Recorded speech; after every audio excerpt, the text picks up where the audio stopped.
One thing that seems to be prevalent within African culture that seems to almost unify the continent is the presence of a matrilineal system. Under a matrilineal system in most African societies, inheritance rights and kinship allegiance pass via the mother. In essence, in most African societies, you were royalty because of who your mother's family was.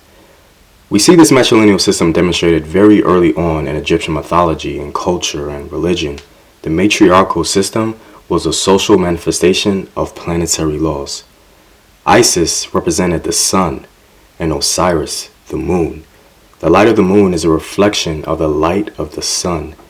And it is through this concept that women in Egypt exhibited numerous forms of freedom and control, like being the owners of property and being able to pass down wealth.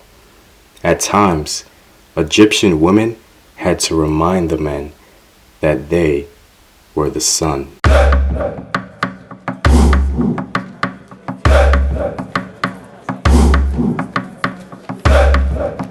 What up, African world? It's your boy Home Team here, and I'm back at it with another video of African history, culture, and worldview. And don't forget that you can gain full access to African history courses and sources by going to Patreon. All sources to this video will be posted there, and you can show your support by clicking on the link in the description box below.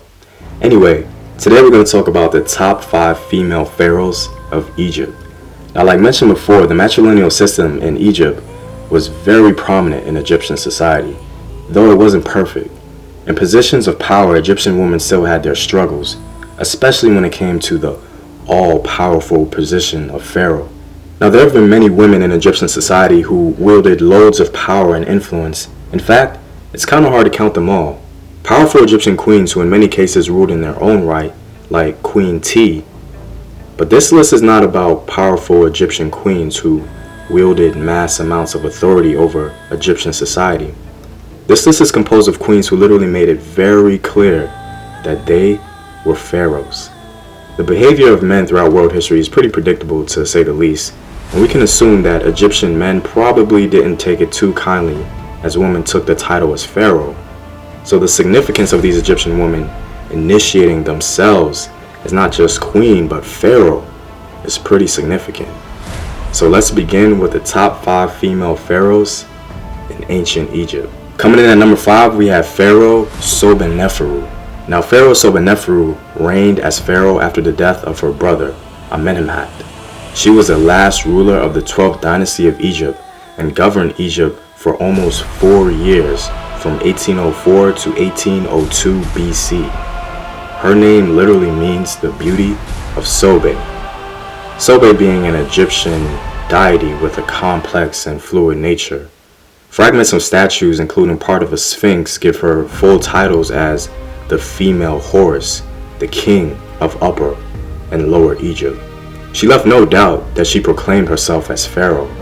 Now, for those of you who might not know, there's actually no such thing as a female Horus in Egyptian religion.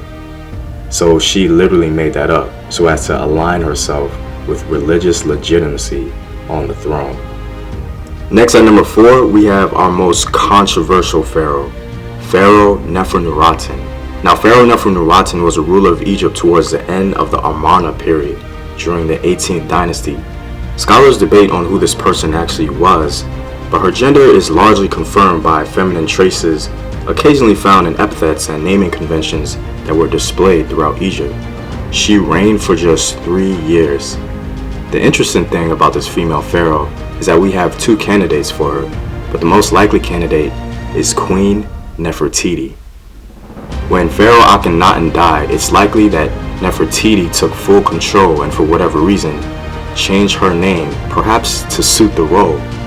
One of the best evidences we have for Nefertiti becoming pharaoh is the depiction of Nefertiti smiting Egypt's enemies, a role assigned only to the pharaoh of Egypt.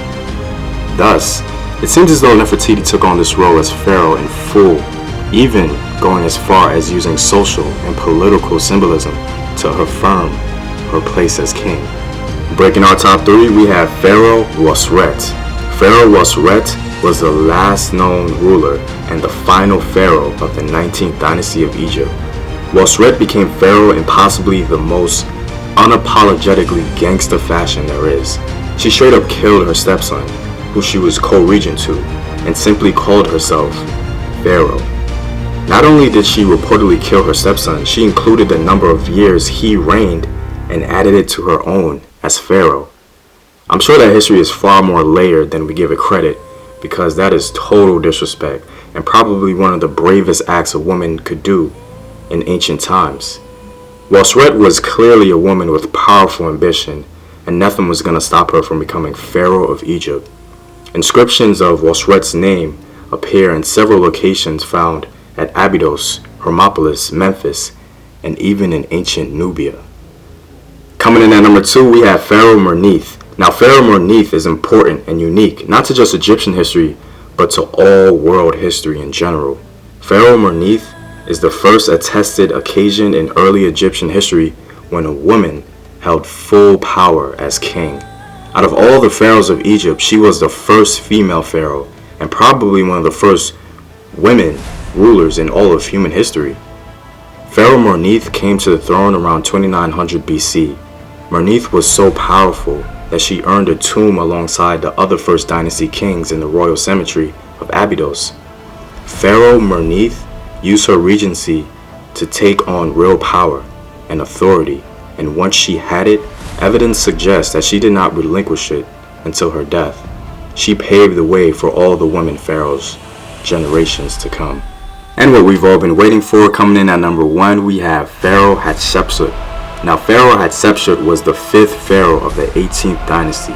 She is generally regarded by Egyptologists as one of the most successful pharaohs, reigning longer than any other female pharaoh before her, a reign of about 21 years. Some assign her as one of the first great women in human history. Hatshepsut established the trade networks that had been disrupted during the Hyksos occupation of Egypt. She literally built the wealth of 18th dynasty Egypt. She commissioned hundreds of building projects across Upper and Lower Egypt and maintained a great reputation for their quality. Her projects were so good that later male Egyptian pharaohs tried to claim her accomplishments as their own. Pharaoh Hatshepsut did not at all shy away from the title of pharaoh. In fact, she made it very clear that she was. Pharaoh Hatshepsut actually set an example for other pharaohs after her with her leadership style, and that afforded her many haters. Rulers after her tried to erase her from history due to the sheer excellence she portrayed as ruler.